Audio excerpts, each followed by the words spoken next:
Hello my dear students, आज मैं आपको पढ़ाने जा रहा हूं chemical properties of phenol. Phenol की कौन कौन सी रिएक्शंस हैं एनसीईआरटी बुक के अंदर, ये सारी आपको मैं पढ़ाऊंगा बहुत ही इजी ट्रिक से। तो चलिए स्टार्ट करते हैं अपना ये प्यारा सा लेक्चर।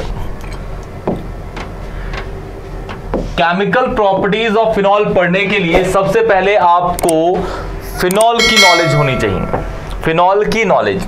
इसीलिए सबसे हम पहले पढ़ेंगे फिनॉल के resonating structures, resonating structure of phenol, resonating structure of phenol. देखिए फिनॉल क्या होता है जी, बेंजीन के ऊपर OH, दिस इज फिनॉल, ये है आपका फिनॉल। जब इससे H+ आयन निकल जाता है, जब इससे H+ आयन निकल जाता है तो O पे आएगा नेगेटिव, H पे आएगा पॉजिटिव। और इस टाइम O पे हो जाते हैं कितने, 3 लोन पेयर।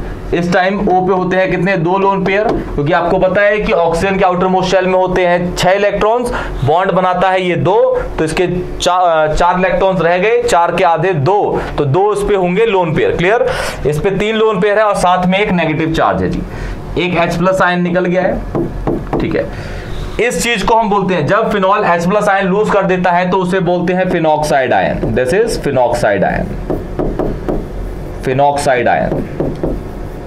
हमें बेसिकली फिनॉक्साइड आयन का ही इसके अंदर रेजोनेटिंग स्ट्रक्चर देखना है, फिनॉक्साइड आयन का ही रेजोनेटिंग स्ट्रक्चर। तो यहां से स्टार्ट करते हैं। देखिए फिनॉक्साइड आयन का रेजोनेटिंग स्ट्रक्चर, आपको पता है ये फिनॉक्साइड आयन है,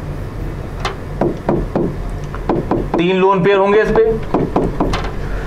इस ऑक्सीजन पे नेगेटिव चार्ज है, इसका मतलब इस कार्बन पे होना चाहिए आपका पॉजिटिव चार्ज। क्या जी, पॉजिटिव चार्ज। अब ये पॉजिटिव चार्ज कब आएगा इस पे, जब ये पाई बॉन्ड टूटेगा और इलेक्ट्रॉन किस साइड शिफ्ट होंगे, इस साइड।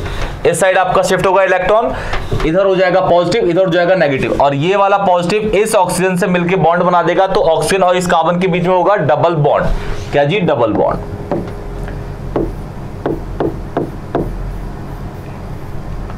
यहां पे हो जाएगा नेगेटिव। अब एक लोन पेयर ने इस पॉजिटिव के साथ बॉन्ड बनाया और नेगेटिव चार्ज न्यूट्रलाइज हो गया, तो इस पे कितने लोन पेयर बचेंगे, अब 2 लोन पेयर। क्लियर, इस पे नेगेटिव चार्ज है, ये वाला बॉन्ड टूट चुका है इसके बीच वाला। अब यहाँ पे नेगेटिव चार्ज है तो इस जगह पे होना चाहिए पॉजिटिव। यहाँ पॉजिटिव कब आएगा, जब ये पाई बॉन्ड इलेक्ट्रॉन इस साइड शिफ्ट हो जाएंगे, तो यहाँ पॉजिटिव और ये नेगेटिव यहाँ पे बना देगा डबल बॉन्ड। और ऊपर का स्ट्रक्चर बिल्कुल वैसे ही रहेगा जैसा अभी है, 2 लोन पेयर, यहां है नेगेटिव, यहां पॉजिटिव। क्यों, क्योंकि इलेक्ट्रॉन यहां शिफ्ट हो गए, तो यहां पे नेगेटिव हो जाएगा और यहां पे डबल बॉन्ड, और यहां पे तो डबल बॉन्ड है ही।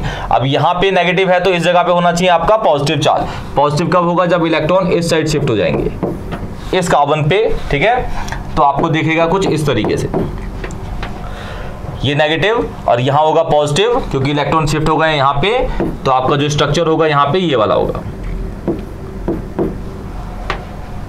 यहां डबल बॉन्ड तो है ही, यहां पे हो जाएगा डबल बॉन्ड और यहां पे हो जाएगा नेगेटिव चार्ज। अब इस ऑक्सीजन पे भी कितने लोन पेयर हैं, 2 लोन पेयर है इस ऑक्सीजन पे। अब ऑक्सीजन और कार्बन में इलेक्ट्रोनेगेटिविटी ज्यादा होती है किसकी, ऑक्सीजन की, तो ऑक्सीजन अपने ऊपर इलेक्ट्रॉन खींच लेगा। ये जो डबल बॉन्ड है C और O के बीच में, अपने साइड में इलेक्ट्रॉन खींच लेगा, O पे आ जाएगा नेगेटिव चार्ज, यहां आ जाएगा पॉजिटिव, और ये पॉजिटिव और नेगेटिव बॉन्ड बना देंगे दोबारा इस तरीके से। यहां तो बॉन्ड है ही, ये वाला बॉन्ड ये रहा। अब ऑक्सीजन ने इलेक्ट्रॉन खींच लिए तो यहां पे हो गया नेगेटिव, और फिर से इस पे 2 से 3 लोन पेयर हो गए, और यहां हो गया पॉजिटिव और यहां नेगेटिव है, मतलब यहां पे आ जाएगा डबल बॉन्ड। तो मतलब कहने का है फिनॉक्साइड आयन ये भी था और ये भी था, लेकिन बस डबल बॉन्ड क्या कर गया, रोटेट कर गया। ये सारे स्ट्रक्चर्स है किसके, resonating structure of phenoxide ion, या फिर आप फिनॉल भी बोल सकते हैं। क्लियर, ठीक है। अच्छा, एक चीज आप देख रहे होंगे, अगर मैं बोलूं इसको structure 1 A B C D E, अगर आप देखेंगे B स्ट्रक्चर को, C स्ट्रक्चर को, D को, तो आपको नेगेटिव चार्ज डेंसिटी ऑर्थो और पैरा पोजीशन पे दिख रही होगी। आप देख रहे हैं ये ऑर्थो है नेगेटिव, इस जगह पे ऑर्थो है नेगेटिव, इस जगह पे सॉरी ये ऑर्थो, ये पैरा, और यहां पे फिर से ऑर्थो पे ये नेगेटिव चार्ज। क्लियर? कहने का मतलब है रेजोनेंस की वजह से फिनॉक्साइड आयन पे ऑर्थो और पैरा पोजीशन पे इलेक्ट्रॉन चार्ज डेंसिटी बढ़ जाती है। इसका मतलब कोई भी अगर इलेक्ट्रोफाइल आएगा तो वो अटैक करेगा किसके ऊपर? आपका ऑर्थो और पैरा पोजीशन पे ही। ये देखिए क्या लिखा हुआ है, electron charge density more at ortho and para position due to resonance. इसको याद रखिएगा, ये आपकी एक केमिकल प्रॉपर्टी है सिक्स्थ, इसी के अंदर सिक्स्थ केमिकल प्रॉपर्टी में पढ़ाया जाएगा, इलेक्ट्रोफिलिक सब्स्टिट्यूशन रिएक्शन के अंदर इसका यूज किया जाएगा। तो बी, सी और डी स्ट्रक्चर के अंदर आपका ऑर्थो और पैरा पोजीशन पे नेगेटिव चार्ज डेंसिटी है ज्यादा। क्लियर? इसीलिए कोई भी पॉजिटिव चार्ज मतलब इलेक्ट्रोफाइल्स आर पॉजिटिव चार्ज आपके अटैक करेंगे ऑर्थो या पैरा पोजीशन पे ही। क्लियर? तो बढ़ते हैं आगे, देखिए अब स्टार्ट करते हैं इसकी केमिकल प्रॉपर्टी। पहली है reaction with sodium. Reaction with sodium किसकी? फिनॉल की। फिनॉल है आपका बेंजीन के ऊपर OH, इसमें डाल दिया हमने सोडियम, इसमें डाल दिया सोडियम। सोडियम आपको पता है बहुत रिएक्टिव होता है, और सोडियम पे एक अगर चार्ज होता तो होता है उस पे पॉजिटिव चार्ज, क्योंकि इसका आउटर मोस्ट शेल में एक इलेक्ट्रॉन होता है और मेटल है, एक इलेक्ट्रॉन छोड़ेगा तो अपने ऊपर एक्वायर कर लेगा एक पॉजिटिव चार्ज Na+। यहां पे ये पॉजिटिव होगा, ये नेगेटिव होगा। क्लियर? ठीक है। अब ये क्योंकि सोडियम एक मेटल है उस पर पॉजिटिव चार्ज होगा, ये रिप्लेस कर देगा H को, तो इस पे बेंजीन पे क्या लग जाएगा? O नेगेटिव और Na पॉजिटिव। क्लियर? और H जो होगा ये दूसरे H के साथ, इसी का एक और H होगा उसके साथ निकल जाएगा हाइड्रोजन गैस के रूप में। क्लियर? ये हाइड्रोजन गैस है, इसे बोलेंगे सोडियम फिनॉक्साइड। वो फिनॉल था और इसे बोलेंगे हम सोडियम फिनॉक्साइड। आपने देखा कि बेंजीन के ऊपर O नेगेटिव इज फिनॉक्साइड और सोडियम लग गया तो sodium phenoxide. This is what? Phenol. This is phenol. Phenol. Clear? ये है आपकी reaction with sodium metal. Reaction with sodium metal या फिर सोडियम भी लिख सकते हैं, कोई परेशानी नहीं है, बात एक ही है। ये तो ऑब्वियस है कि sodium is metal and sodium is reactive metal. Sodium is reactive metal, इसी के साथ वो इसीलिए वो हाइड्रोजन को वहां से हटा दे रहा है और सोडियम लग जा रहा है, क्योंकि ये बेसिकली एक तरह की डिस्प्लेसमेंट रिएक्शन होगी।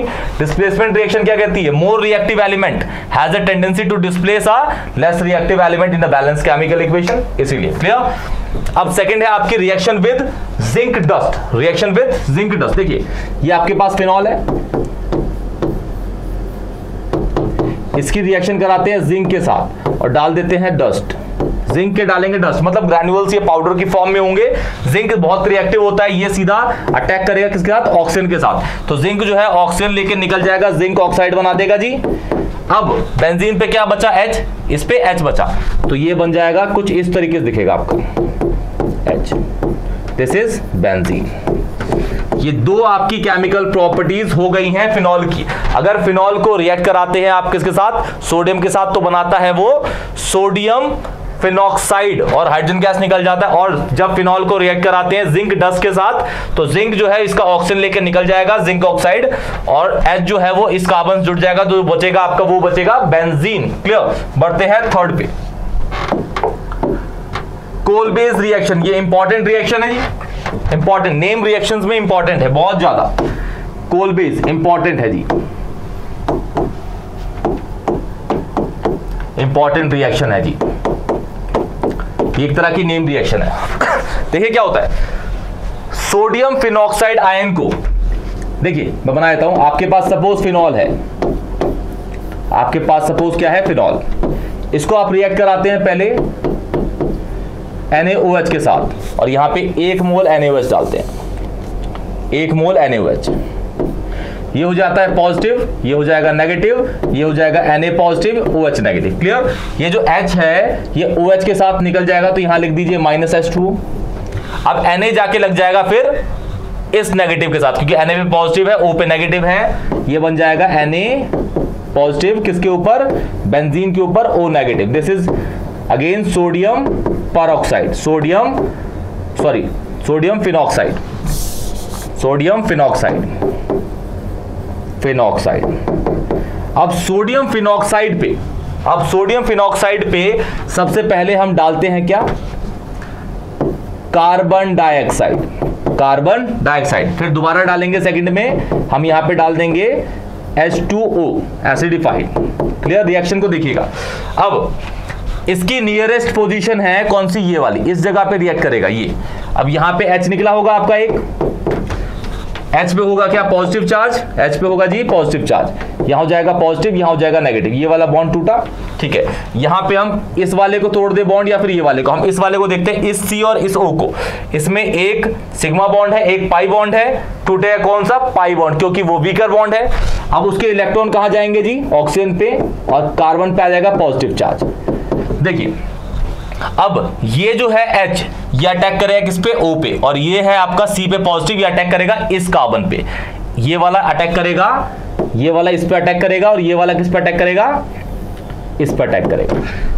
तो बन जाएगा जो, वो बनेगा क्या, O Na पॉजिटिव, ऊपर वो तो ऐसे ही रहेगा,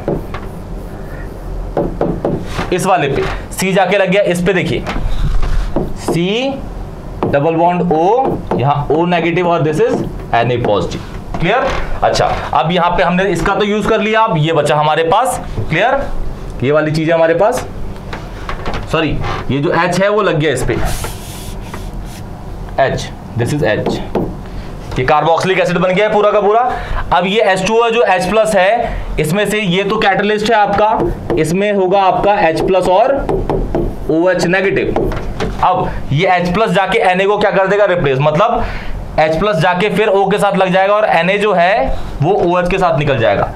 मतलब अगर इस वाले को यूज करेंगे तो ये रिएक्शन हो जाएगी आगे, ये H ने क्या कर दिया, Na को रिप्लेस, तो ऊपर हो गया OH, ये बेंजीन हो गया, और यहां क्या हो गया, COOH। देखिए ये COOH है ना, कार्बोक्सिलिक एसिड, और साथ में आपका NaOH निकल गया। इस कंपाउंड का नाम है salicylic acid, salicylic acid, salicylic acid. अगर इसका IUPAC देखना है आपको तो carbon 1 2 hydroxy benzoic acid,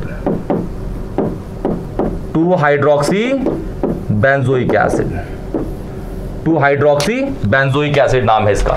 this is coal based reaction, this is coal based, important reaction है, इसको ध्यान से पढ़ लीजिएगा। क्लियर, बढ़ते हैं नेक्स्ट पे। ये है राइमर टाइमन रिएक्शन, राइमर टाइमन रिएक्शन।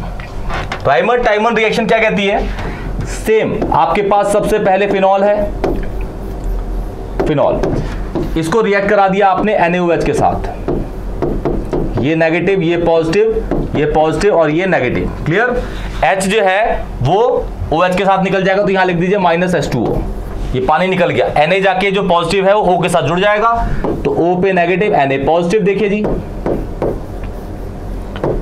इसमें आप रिएक्ट कराते हैं CHCl3 chloroform, this is CHCl3 is chloroform. इसको फर्स्ट में डाल देते हैं,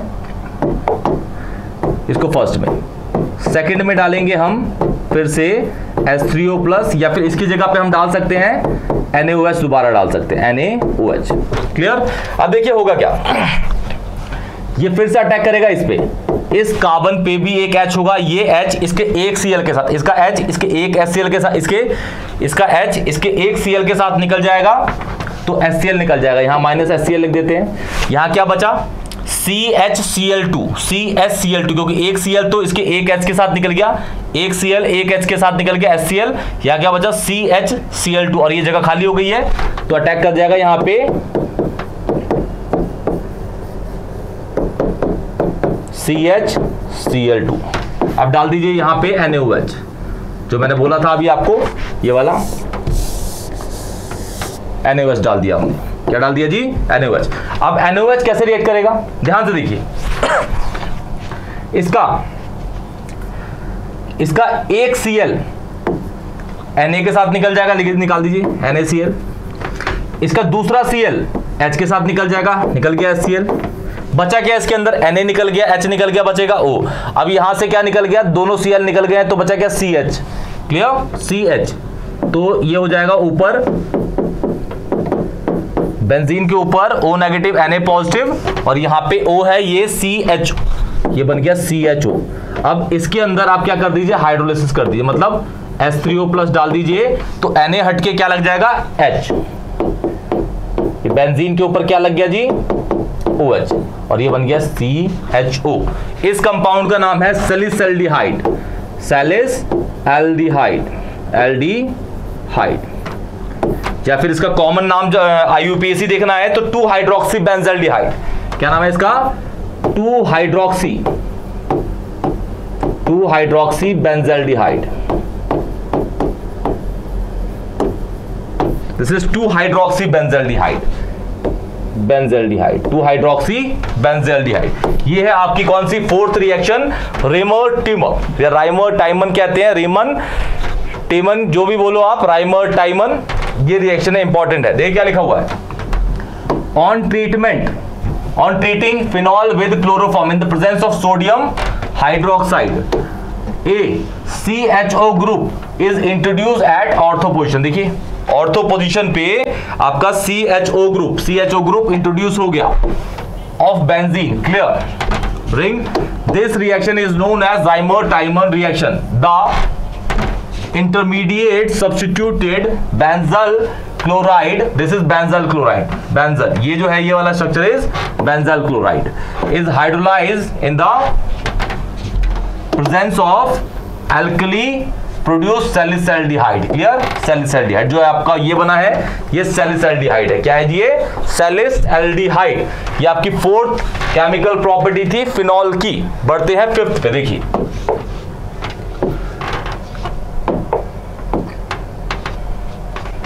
oxidation of phenol with Na2Cr2O7 and concentrated H2SO4, clear.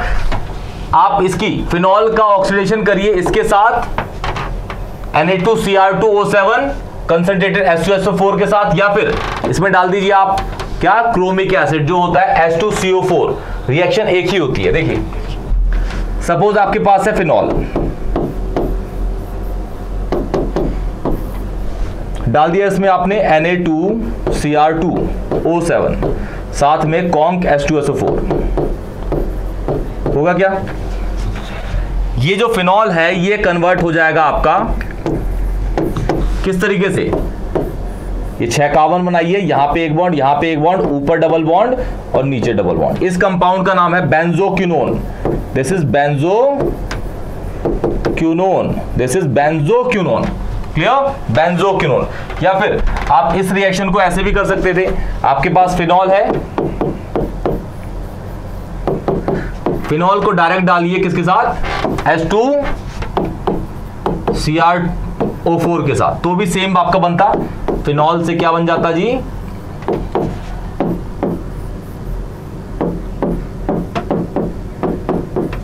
Banjo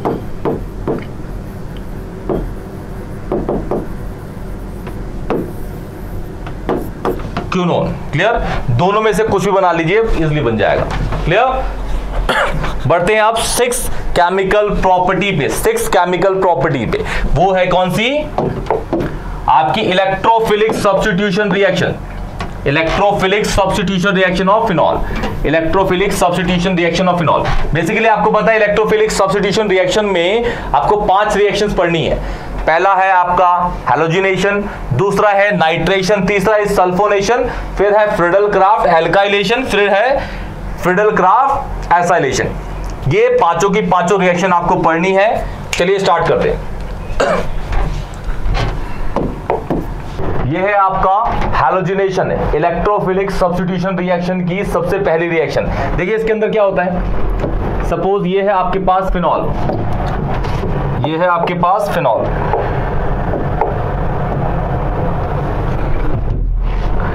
this is phenol.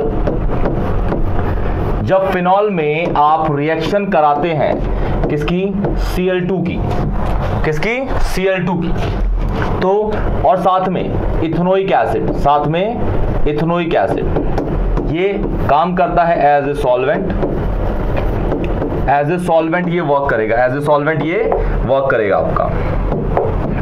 As a solvent. तो इसमें से जो Cl2 है इसमें से आपका एक Cl इलेक्ट्रोफाइल के तौर पे निकलेगा, दूसरा होगा आपका Cl नेगेटिव। जैसे कहने का मतलब ये हुआ, ये Cl है। अब दोनों की इलेक्ट्रोनेगेटिविटी तो बराबर है, लेकिन यहां पे होमोलिटिक फिजन नहीं होगा, यहां पे क्या होगा, अनइक्वल डिस्ट्रीब्यूशन होगा। मतलब एक साइड इलेक्ट्रॉन यहां जाएगा, एक इलेक्ट्रॉन यहां जाएगा। तो ये हो गया आपका E पॉजिटिव इलेक्ट्रोफाइल, ये हो गया आपका न्यूक्लियोफाइल। क्लियर? अच्छा, ये जो आपका इलेक्ट्रोफाइल है वो अटैक करेगा आपका ऑर्थो पे और एक करेगा पैरा पे। क्यों? क्योंकि ऑर्थो और पैरा पोजीशन पे आपकी इलेक्ट्रॉन चार्ज डेंसिटी क्या है, ज्यादा है। क्लियर? तो सपोज पहले लगाते हैं यहां पे आपका Cl पॉजिटिव लगेगा, तो यहां से H हटेगा, वो वाला H आपके इस Cl नेगेटिव के साथ निकल जाएगा HCl के रूप में।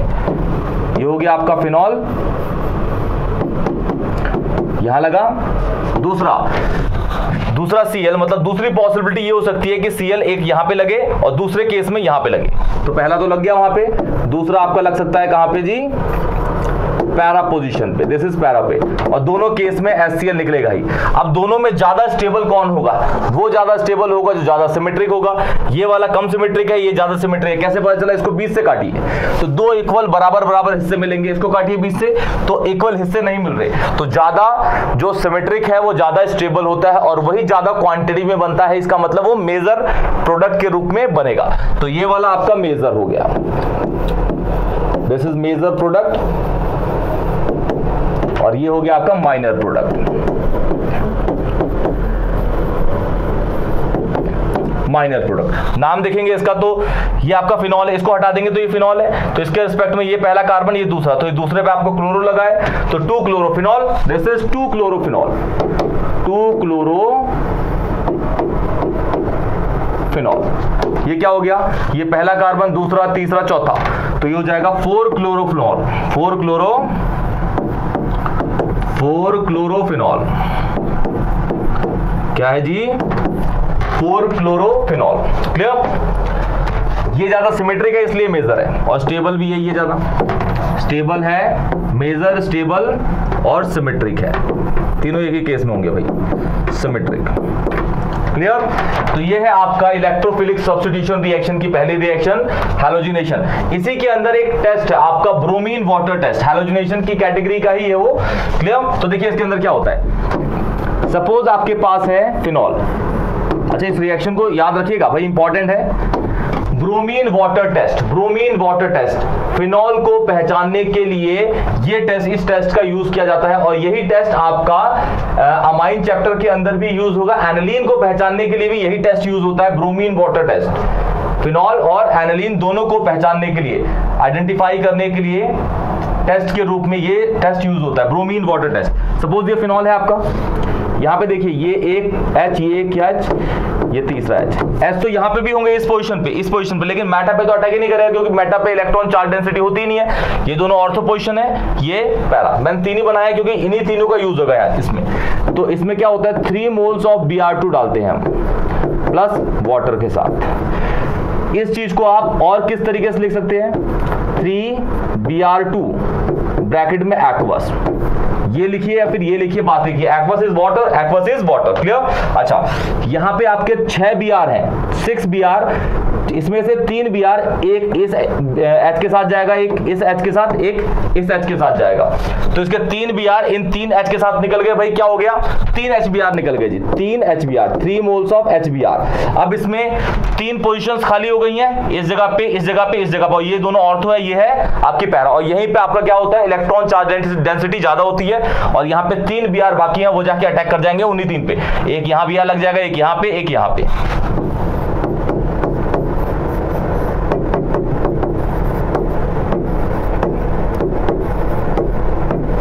इसका नाम क्या होगा जी, ये तो हो गया पहला, दूसरा, तीसरा, चौथा, पांचवा और छठा। तो 2,4, 2,4,6 try bromophenol, try bromophenol. 2,4,6, 2,4,6 try bromophenol.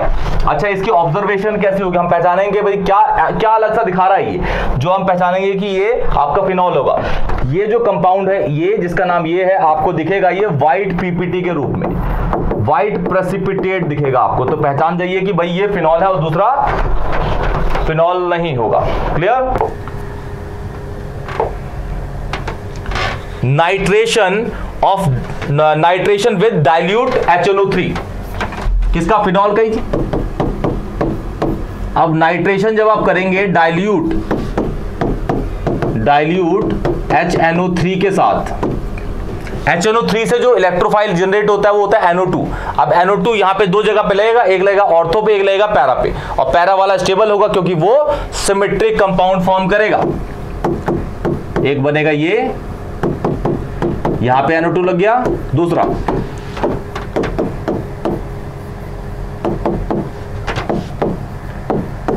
ये ज्यादा स्टेबल है, मोर स्टेबल, रीजन सिमेट्रिक है।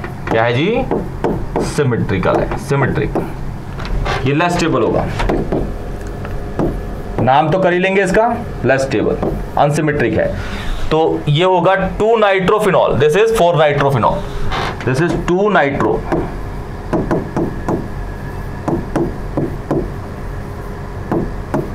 This is 4 nitrophenol, 4 nitrophenol. Clear, clear. एक नोट देखते हैं क्या लिखा हुआ है। जब आपने नाइट्रेशन करा डाइल्यूट HNO3 के साथ, तो एक बना आपका 2 नाइट्रोफिनॉल, दूसरा बना क्या, 4 नाइट्रोफिनॉल। अगर आप इसको देखें, इन दोनों को देखें ध्यान से, तो ये वाला कंपाउंड पास में है एक दूसरे के, और ये वाले हैं दूर दूर।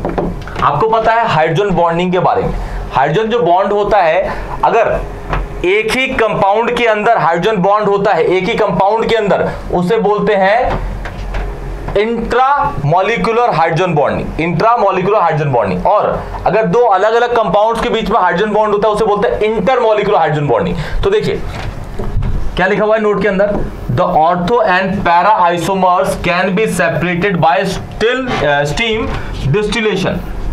Ortho nitrophenol, this is ortho, इसके अकॉर्डिंग ये ऑर्थो पोजीशन पे है, तो इसको ऑर्थो नाइट्रोफिनॉल भी कह सकते हैं, ऑर्थो नाइट्रोफिनॉल जो कम स्टेबल है। And this is P nitrophenol, P nitrophenol.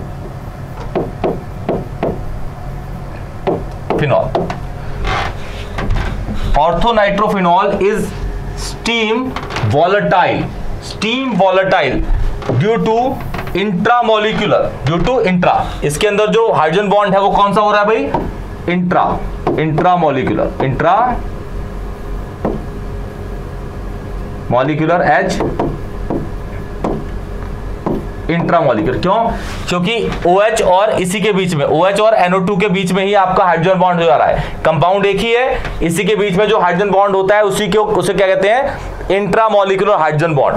और ये जो है, ये देखिए इसके और इसके बीच में बहुत दूरी है, तो ये दोनों एक दूसरे से हाइड्रोजन बॉन्ड ना करके ऐसे ही दूसरे मॉलिक्यूल से करेगा, तो उसे बोलेंगे इंटरमॉलिक्यूलर हाइड्रोजन बॉन्ड। कौन सा, इंटरमॉलिक्यूलर, ड्यू टू इंट्रामॉलिक्यूलर, इसके अंदर इंट्रामॉलिक्यूलर है hydrogen bonding.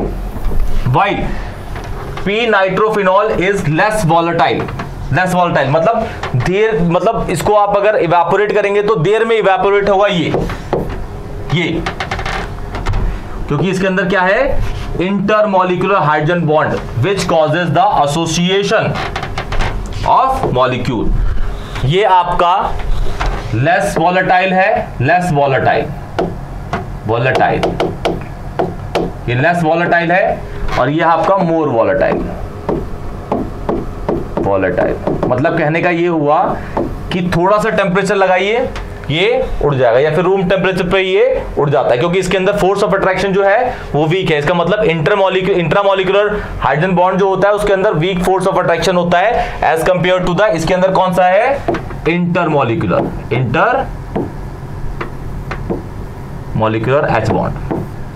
H bond. Clear जी, इंटरमॉलिक्यूलर H बॉन्ड, क्लियर है, ठीक है। तो ये आपका रीजनिंग क्वेश्चन भी होता है कि भाई ऑर्थोनाइट्रोफिनॉल हो या पैरानाइट्रोफिनॉल, इसमें ज्यादा वॉलेटाइल है कौन और कम वॉलेटाइल कौन है। ज्यादा वॉलेटाइल ये होता है, मोर वॉलेटाइल ये है, क्योंकि इसके अंदर हाइड्रोजन बॉन्ड कौन सा होता है, इंट्रामॉलिक्यूलर हाइड्रोजन बॉन्ड। ये कम वॉलेटाइल है, रीजन क्योंकि इसमें फोर्स ऑफ अट्रैक्शन स्ट्रांग है, मतलब कौन, इंटरमॉलिक्यूलर हाइड्रोजन बॉन्ड है जो स्ट्रांग हाइड्रोजन बॉन्ड की तरह बिहेव करता है, क्योंकि वो अलग अलग कंपाउंड से अलग अलग कंपाउंड से हाइड्रोजन बॉन्ड फॉर्म करता है, और ये इसलिए है क्योंकि ये एक ही कंपाउंड के अंदर ये हाइड्रोजन बॉन्ड हो जा रहा है। क्लियर? बढ़ते हैं नेक्स्ट पे। देखिए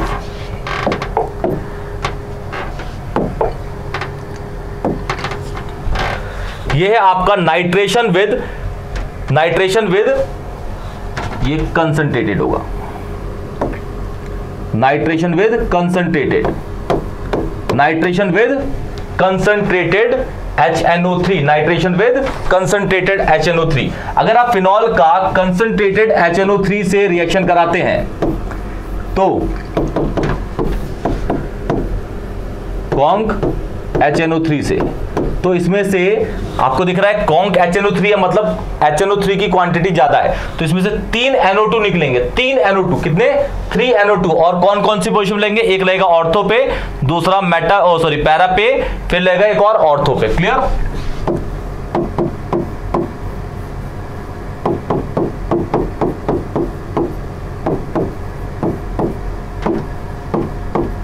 ये इसका नाम क्या होगा जी? ये तो अगर NO2 हटा देंगे तो फिनॉल है, तो इसके अकॉर्डिंग पहला कार्बन ये, दूसरा ये, तीसरा ये, चौथा ये, पांचवा ये, छठा ये, दूसरे पे, चौथे पे और छठे पे 2,4,6 ट्राई नाइट्रो फिनॉल नाम है जी इसका। Clear? Tri nitro phenol. Clear? फिर है आपकी थर्ड इलेक्ट्रोफिलिक सब्स्टिट्यूशन रिएक्शन की रिएक्शन है सल्फोनेशन। सल्फोनेशन बहुत इजी है। फिनॉल है आपका, रिएक्शन कर दीजिए H2SO4 कंसंट्रेटेड डाल दीजिए इसके अंदर, ठीक है, तो इसके SO3H निकलेगा, इससे SO3H, इसका जो इलेक्ट्रोफाइल जनरेट होता है SO3H, वो लगेगा एक बार ऑर्थो पे, एक बार लगेगा पैरा पे। SO3H ध्यान से इसको पढ़ते रहिएगा, कोई भी आप पहले लिख रहे हैं, ऑर्थो वाला लिख रहे हैं, पैरा वाला, उससे कोई फर्क नहीं पड़ता। यहां पैरा वाला लिख दिया मैंने, यहां पे लगेगा SO3H। क्लियर? तो ये है आपका लेस स्टेबल, क्योंकि ये कम सिमेट्रिक है, ये कम सिमेट्रिक है, काटिए, अलग अलग इक्वल हाफ नहीं मिलेंगे, सो काटिए। ये मोर स्टेबल है, मोर स्टेबल, रीजन आप जानते ही हैं, सिमेट्रिक है, ये ज्यादा सिमेट्रिक है, ये लेस सिमेट्रिक है, इसलिए लेस स्टेबल है। क्लियर? ये बढ़ते हैं नेक्स्ट पे, फ्रीडल क्राफ्ट एल्काइलेशन, और इसके अंदर है फिफ्थ आपकी फ्रीडल क्राफ्ट एसाइलेशन रिएक्शन। दोनों एक साथ कर देंगे। देखिए ये आपके पास है फिनॉल, एल्काइलेशन का जो रिएजेंट है वो CH3Cl, एनहाइड्रस AlCl3, एनहाइड्रस की स्पेलिंग ये है, एनहाइड्रस AlCl3। अब एनहाइड्रस AlCl3 बिहेव करता है एक कैटलिस्ट की तरह। कैटलिस्ट मतलब इस रिएक्शन के अंदर बस वो बैठ के रिएक्शन को तेज करेगा, और लेकिन इन्वॉल्व नहीं होगा उसके अंदर। उसे क्या बोलते हैं जी? कैटलिस्ट। क्या बोलते हैं उसको? कैटलिस्ट बोलेंगे। क्लियर? अच्छा, इसके अंदर जो फ्रीडल क्राफ्ट एल्काइलेशन के अंदर ये जो आप देख रहे हैं CH3 है, ये आपका एक कार्बन का है, यहाँ पे आप 10 कार्बन, 20 कार्बन, 100 कार्बन, 200 कार्बन भी डाल सकते हैं। कार्बन यहाँ पे आप ऐड कर सकते हैं, मतलब कहना है इसकी जगह में CH2 CH3 डालता तो भी यहाँ पे अटैक करता CH2 CH3, क्योंकि इसके अंदर अब अटैक करेगा क्या? CH3 एक इलेक्ट्रोफाइल की तरह, जितने कार्बन डालेंगे उतने ऐड होंगे। कौन कौन सी पोजीशन पे? ऑर्थो और पैरा पे। क्यों? क्योंकि ऑर्थो और पैरा पोजीशन पे इलेक्ट्रॉन चार्ज डेंसिटी ज्यादा है। क्लियर? एक लगा दिए यहां पे, ये सिमेट्रिक नहीं है तो लेस स्टेबल होगा। लेस स्टेबल मतलब माइनर, कम बनेगा, कम क्वांटिटी बनेगा, माइनर। जो लेस स्टेबल होते हैं वो माइनर होते हैं, इससे पहले वाले भी जो लेस स्टेबल है सारे के सारे माइनर होंगे। दूसरी पॉसिबिलिटी बनेगी, वो बनेगी यहां पे, ये बनेगा मेजर, जो कैसे बनेगा? स्टेबल। कौन सा स्टेबल? वो लेस है तो ऑब्वियस है, कौन सा होगा? मोर stable. This is what? Friedel craft alkylation reaction. Last chemical property है आपकी फिनॉल की इलेक्ट्रोफिलिक सब्स्टिट्यूशन रिएक्शन के अंदर, वो है आपकी फ्रीडल क्राफ्ट एसाइलेशन रिएक्शन। ये सपोज आपके पास फिनॉल है, इसमें अटैक कराया आपने CH3 C double bond O Cl, फिर डाल दिया इसमें एनहाइड्रस एल्यूमिनियम क्लोराइड। तो आपको पता ही है यहां पे हो या फिर यहां पे हो, ये कैसे बिहेव करेगा, कैटलिस्ट के रूप में। कैसा? कैटलिस्ट के रूप में। अब यहां पे जो अटैक करने वाला इलेक्ट्रोफाइल है वो है क्या, सी डबल बॉन्ड ओ की साइड से अटैक करेगा, इस कार्बन से, और ये पूरा अटैक कर जाएगा, ये पूरा C double bond O C S चलेगा। अटैक कहां से करेगा, इस कार्बन से। कौन कौन सी पोजीशन पे करेगा आप लोगों को पता ही है, ऑर्थो और पैरा पे। क्यों? क्योंकि ये जो जनरेट हो रहा है वो इलेक्ट्रोफाइल है,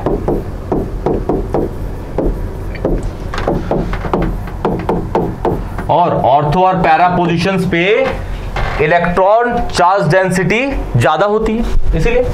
clear? This is major more stable, this is minor and less stable,